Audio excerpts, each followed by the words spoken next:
اگه انگیزت هی میاد و میره، مشکل از تو نیست. مشکل اینه که کسی این بخش از مغزتو برات توضیح نداد. تو هم از اونایی هستی که مثلا شب یه تصمیمی میگیره، بعد صبح بیدار میشه هیچ حسی نداره، یا اینکه یه ویدیو انگیزشی میبینی پر انرژی پر انگیزه میری که یه کاری رو انجام میدی ولی فرداش هیچ حسی نداری و به صفر میرسی. میدونی انگیزه یه احساسه و احساسات هیچ وقت ماندگار نیستن، میان و میرن. ما از انگیزه انتظار داریم که مثل یه باتری دائمی کار کنه و همیشه دائم الکار باشه، در صورتی که انگیزه یه جرقه است، نه سوخت. درست مثل یه کبریت که وقتی آتیش میگیره، اگر اون ماده‌ای رو که میخواد مشتعل کرد، اگر نکرد خاموش میشه. دقیقاً انگیزه هم همینه. و دقیقاً مسئله همه مردم اینه که چون انگیزشون رو از دست دادن، یعنی مشکل دارن و از خودشونه این ایراد، در صورتی که این طراحی مغزه. ببینید مغز 2 تا سیستم داره، سیستم انرژی فوری، دوپامین میره بالا، و 2 سیستم بقا، صرفه‌جویی در انرژی، امنیت. خب ما وقتی که انگیزه یک کاری درونمون ایجاد میشه، دوپامین میره بالا و مغز فرمان میده آیا خطر هست، و وقتی که خطر احساس نشه میگه خب ادامه بده.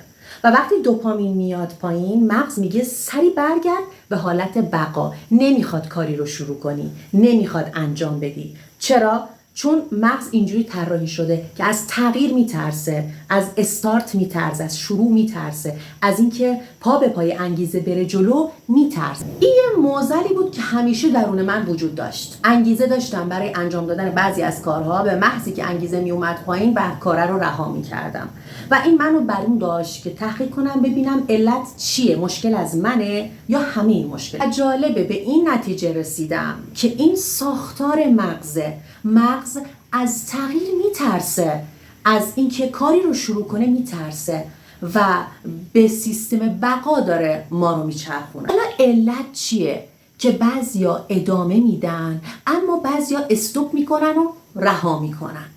ببینید آدمای معمولی با خودشون میگه ولش کن، انگیزه ندارم، حسشو ندارم، شاید نشه، خب، و هیچ وقت اون کار رو شروع نمیکنن، رهاش میکنن. فقط یه انگیزه اومد، یه تصمیم ایجاد شد و فراموشش کردن. اما آدمهایی که دنبال رشد و موفقیتن، به خودشون اینو میگن که درسته من الان انرژی ندارم، درسته حسش نیست، ولی باید شروع کرد. پس ما نتیجه میگیریم برای اینکه بعد از مرگ انگیزه بتونیم به سراغ اون کار بریم و انجامش بدیم، فقط کافیه یک کار رو انجام بدیم.